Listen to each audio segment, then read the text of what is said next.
Wow, ladies and gentlemen, wow, what a presentation. This is a presentation that is worth listening to.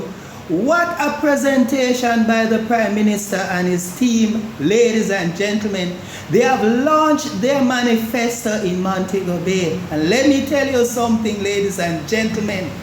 Things look very bright for the Jamaican people under the Jamaica Labour Party. We have seen them, ladies and gentlemen, in action for the past 2 terms that they have been in office. And I'm telling you, he mentioned some very good points. But one of the points that I can clearly remember is one of this, ladies and gentlemen, which I have to highlight.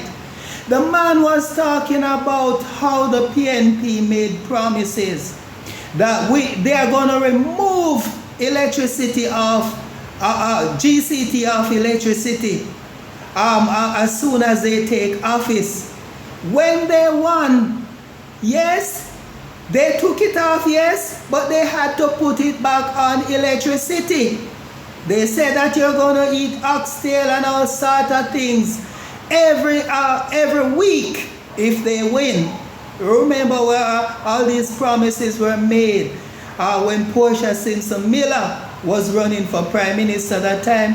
The Honorable Bruce Golding resigned, ladies and gentlemen, and Portia was running against Andrew. So the people, hearing all these promises that the People's National Party made, and voted them in office. And did they deliver on any of those promises?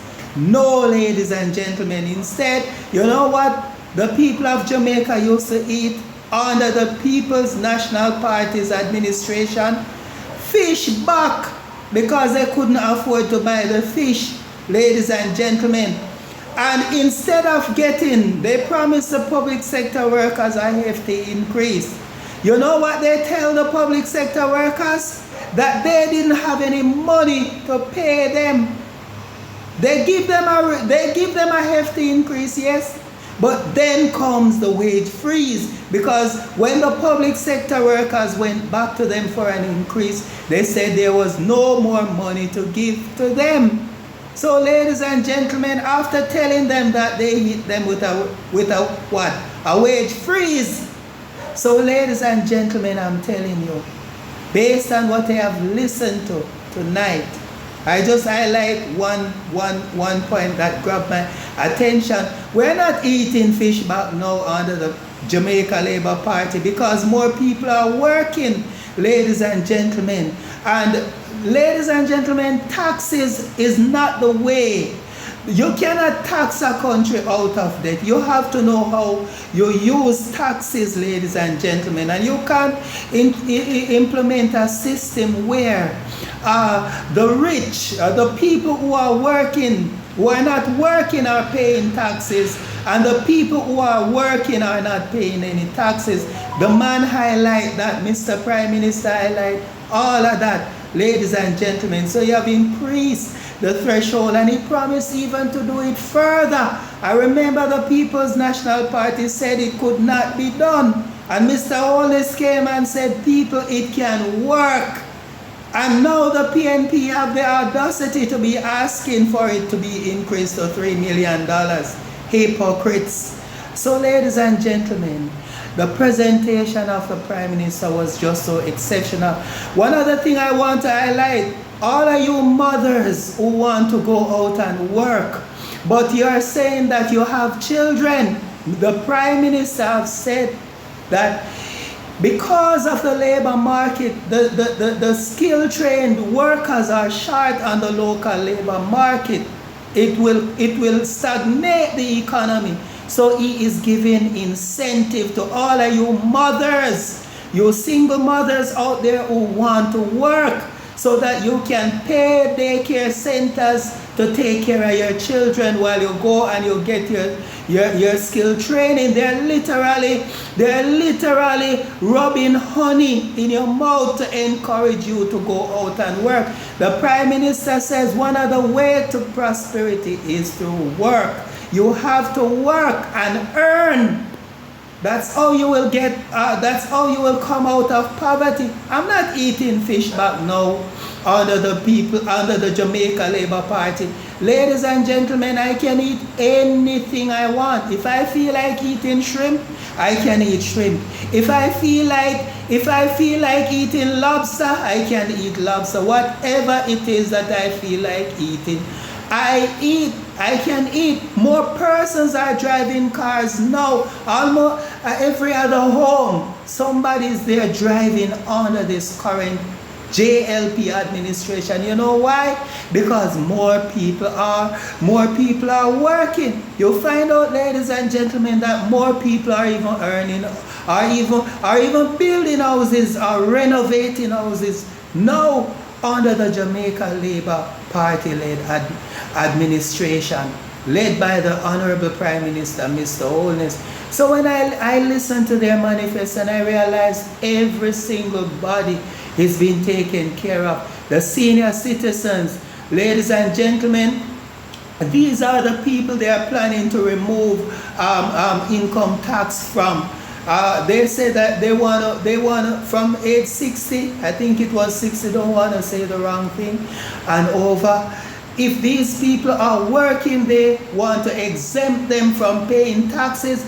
That's a wonderful, wonderful thing, ladies and gentlemen, that the Jamaica Labour Party is implementing, and I do believe they deserve their third term. They said many more things, but I realize, ladies and gentlemen, that this government is delivering goodies, just like what they did in the budget. They are delivering goodies. Their manifesto, ladies and gentlemen, sounds like a real manifesto, and that is the real work.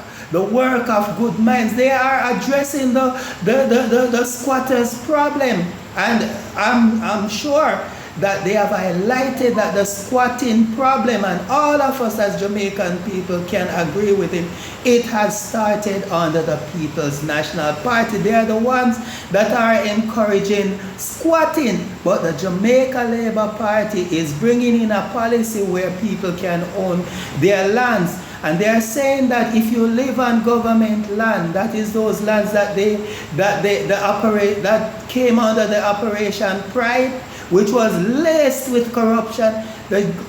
He is saying that during his next term, those persons that were paying high mortgage will get reduced mortgage, so that they can afford to own their own land. And he's planning to write off a lot of debt for people, ladies and gentlemen, under that failed Operation Pride program. Is going to write off a lot of debt so that persons can own their own land and get rid of the squatting. Because he highlighted that they tell these people, go ahead and live in these communities, and they didn't provide any road, any sewage, anywhere for the persons sewage to go, and any road for the people to drive on to reach where they are going. So, ladies and gentlemen, they have promised to address that problem, and as a matter of fact, they said they are already starting to address that problem. So, ladies and gentlemen, these are just some of the things. They said many more things, ladies and gentlemen, which time will not, the little 10 minutes that I am saying, that I'm speaking right now, is not adequate enough to address all that I want to highlight tonight. But what I say, ladies and gentlemen, that was a manifesto. That the minds that put these manifestos together are brilliant, ladies and gentlemen. And no wonder how the Jamaica Labour Party have attracted so many young people, because let me tell you this, just listening to the Prime Minister, I wouldn't mind listening to him for another hour, ladies and gentlemen, because the man is touching. He addressed almost everything that we want to be addressed, ladies and gentlemen, and not some little foolishness that I hear in the PNP's manifesto. Whole lot of unrealistic promises. And the People's National Party saying that they are coming with a next manifesto. The Jamaica Labour Party don't need another one. This one says it all. Put your X